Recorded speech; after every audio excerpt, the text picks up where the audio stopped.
नमस्कार दोस्तों, मैं हूं अभिषेक चौहान और आप देख रहे हैं आइकॉनिक स्टडीज़। दोस्तों, आज की इस क्लास में हम डिस्कस करेंगे जीके जीएस से संबंधित 40 ऐसे क्वेश्चन आंसर जो कि आप लोगों के एग्ज़ाम के लेवल के होने वाले हैं।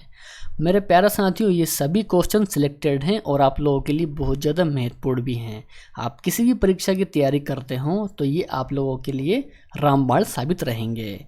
तो शुरुआत करते हैं दोस्तों आज के हमारे पहले और बेहद ही शानदार क्वेश्चन के साथ में। दोस्तों, क्वेश्चन दिया है आप लोगों की स्क्रीन पर।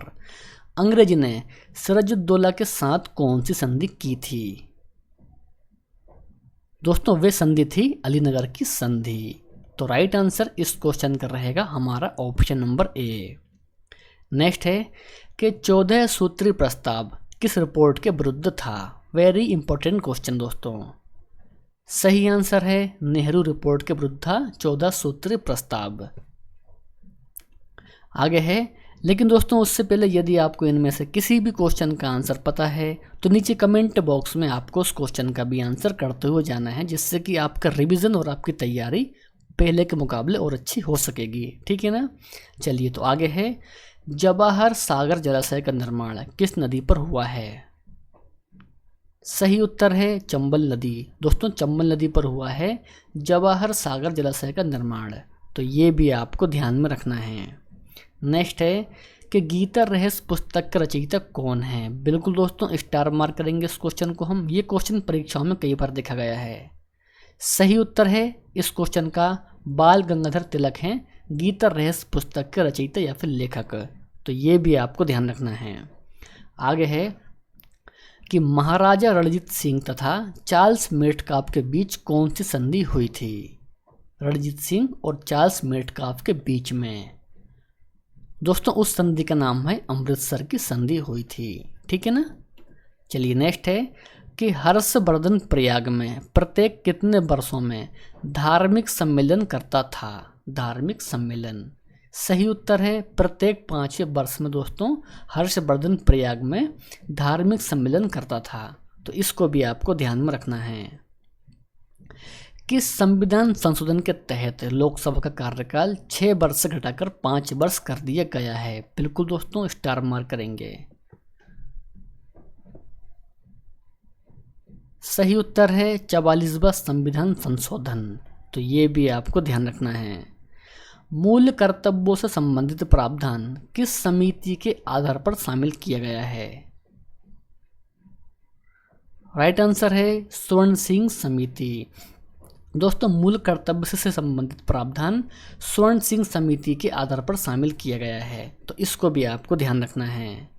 नेक्स्ट है कि येलो बुक किस देश के राजकीय फाइल है? Very important question. सही उत्तर है फ्रांस। दोस्तों, फ्रांस की राजकीय फाइल है येलो बुक को। आगे है कि ओबरा परियोजना किस राज्य की ताप विद्युत परियोजना है? ओबरा परियोजना। सही उत्तर है उत्तर प्रदेश। दोस्तों, उत्तर प्रदेश की परियोजना है ओबरा परियोजना। हमारा 11वां क्वेश्चन कि 49वीं समांतर अक्षांश रेखा किन दो देशों को अलग करती है? Very important question. 49वीं समांतर रेखा। सही उत्तर है यूएसए और कनाडा को अलग करती है दोस्तों 49 डिग्री समांतर रेखा। तो इसको भी आपको ध्यान रखना है। नेक्स्ट है कि मानव शरीर में विटामिन के का निर्माण सोलन में किसके द्वारा होता है? Very important question. तो राइट आंसर है बैक्टीरिया। दोस्तों, बैक्टीरिया के द्वारा होता है मानव के शरीर में विटामिन के का निर्माण सोलन में। तो ये भी आपको ध्यान में रखना है। मेरे प्यारे साथियों, ये सभी क्वेश्चंस आप लोगों के एग्जाम के लेवल के हैं और आप लोगों के लिए बहुत ज़्यादा महत्वपूर्ण हैं। तो आप लोग इस वीडियो को पूरा कंप्लीट जरूर देखिए, बीच में वीडियो छोड़कर बिल्कुल मत जाना। ठीक है ना? आगे है कि विश्व मधुमेह दिवस कब मनाया जाता है? सही उत्तर है 14 नवंबर। तो मेरे प्यारे साथियों, विश्व मधुमेह यानी कि विश्व डायबिटीज डे मनाया जाता है प्रत्येक 14 नवंबर को। तो ये भी आपको ध्यान रखना है। नेक्स्ट है कि मेघालय को पूर्ण राज्य का दर्जा किस वर्ष मिला था? मेघालय को पूर्ण राज्य का दर्जा। तो राइट आंसर है 1972। दोस्तों, 1972 में दिया गया था मेघालय को पूर्ण राज्य का दर्जा। ये क्वेश्चन भी दोस्तों परीक्षा में पूछा जाता है। पुरी के मंदिर किस शैली में निर्मित हैं? शानदार क्वेश्चन। तो राइट आंसर है नागर शैली। दोस्तों नागर शैली में निर्मित हैं पुरी के मंदिर। महात्मा गांधी ने व्यक्तिगत सत्याग्रह आंदोलन का प्रथम सत्याग्रही किसे चुना था? व्यक्तिगत सत्याग्रह आंदोलन का प्रथम सत्याग्रही। तो राइट आंसर है दोस्तों विनोबा भावे को चुना था महात्मा गांधी ने। नेक्स्ट है कि हम्पी किस नदी के तट पर स्थित है? हम्पी।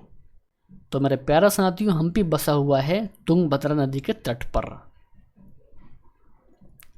अगला हमारा क्वेश्चन कि भारत में शेयर बाजारों के लिए मुख्य नियंत्रक का कार्य कौन करती है? शेयर बाजार के मुख्य नियंत्रक के रूप में कौन कार्य करती है? तो इस क्वेश्चन का सही उत्तर है सेबी करती है दोस्तों।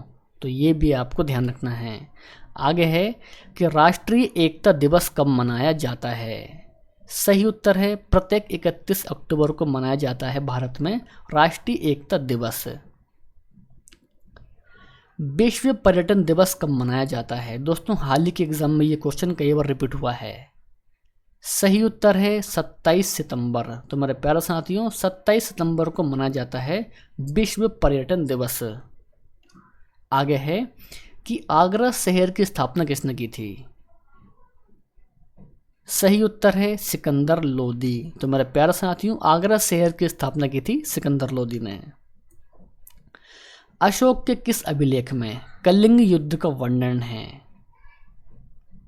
तो राइट आंसर है 13वां अभिलेख। दोस्तों 13वां अभिलेख में कलिंग युद्ध का वर्णन हमें मिलता है। तो ये भी आपको ध्यान रखना है। आगे है कि दिल्ली सल्तनत का अंतिम शासक कौन था? राइट आंसर है इब्राहिम लोदी। दोस्तों इब्राहिम लोदी था दिल्ली सल्तनत का अंतिम शासक। 24 है बिना अपील, बिना वकील तथा बिना दलील का कानून किसे कहा गया है? सही उत्तर होता है रॉलेट एक्ट को कहा गया है। तानसेन का मकबरा कहाँ पर है? तो ग्वालियर में है दोस्तों तानसेन का मकबरा। तानसेन का मकबरा ग्वालियर मध्य प्रदेश में है। ठीक है ना। नेक्स्ट है कि करीवा बांध किस नदी पर स्थित है? करीवा बांध। तो मेरे प्यारे साथियों जेम्बेजी नदी पर है करीवा बांध। ठीक है ना। आगे है कि बंगाल का विभाजन को कब निरस्त किया गया था? तो राइट आंसर है 1911। दोस्तों 1911 में किया गया था बंगाल के विभाजन को निरस्त। चौगान खेल का आधुनिक रूप क्या है? बिल्कुल दोस्तों स्टार मार्क करेंगे। तो राइट आंसर होता है पोलो। दोस्तों पोलो है चौगान खेल का आधुनिक रूप यानी कि नाम। अमरावती बौद्ध स्तूप किस राज्य में है? तो सही उत्तर है आंध्र प्रदेश। दोस्तों आंध्र प्रदेश में है अमरावती बौद्ध स्तूप। आगे है कि सोना का लैटिन नाम क्या है? Very important question. तो राइट आंसर है ओरम। दोस्तों ओरम होता है सोने का लैटिन नाम। 31 है कि प्रसिद्ध चित्रबाज के चित्रकार कौन थे? राइट आंसर है उस्ताद मंसूर। दोस्तों उस्ताद मंसूर हैं प्रसिद्ध चित्रबाज के चित्रकार। 32 है राजा राममोहन राय को किसने राजा की उपाधि दी थी? तो राजा राममोहन राय को राजा की उपाधि दी थी अकबर द्वितीय ने। सही उत्तर रहेगा इस क्वेश्चन का अकबर द्वितीय।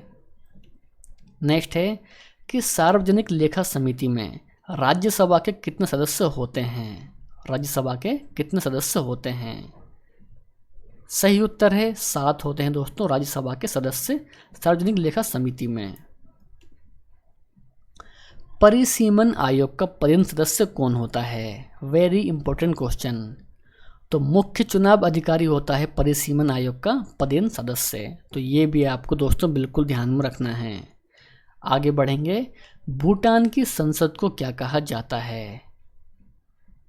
तो राइट आंसर है त्योकसुंग। दोस्तों त्योंगसू कहा जाता है भूटान की संसद को। ठीक है ना। नेक्स्ट है स्काउट की स्थापना किसने की थी? तो राइट आंसर है बेडन पावेल। दोस्तों बेडन पावेल ने की थी स्काउट की स्थापना। 37 है कि वेदों की ओर लौटो किसने कहा था? तो वेदों की ओर लौटो दोस्तों ये कहा था स्वामी दयानंद सरस्वती ने, यानी कि बी इस क्वेश्चन का सही आंसर रहेगा। स्वामी दयानंद सरस्वती ने कहा था कि वेदों की ओर लौटो। अखिल भारतीय आयुर्विज्ञान संस्थान कहाँ है? तो राइट आंसर है नई दिल्ली। दोस्तों नई दिल्ली में है अखिल भारतीय आयुर्विज्ञान संस्थान। नेक्स्ट है कि लेब्राडोर जलधारा किस महासागर में है? तो अटलांटिक महासागर में है लेब्राडोर जलधारा। हरे पौधे में प्रकाश संश्लेषण की इकाई क्या कहलाती है? मेरे प्यारे साथियों, आप लोगों को इस क्वेश्चन का आंसर कमेंट बॉक्स में करना है। आज का ये वीडियो आपको कैसा लगा, आपको अपनी राय भी कमेंट बॉक्स में बतानी है। दोस्तों इसके अलावा यदि आज आप पहली बार इस चैनल पर आए हैं तो आइकॉनिक स्टडीज़ को सब्सक्राइब भी करना है, ताकि सुबह डेली 9 बजे आपको ऐसी ही वीडियो का नोटिफिकेशन मिलता रहे। तो मिलेंगे हम नेक्स्ट वीडियो में। जय हिंद, वंदे मातरम।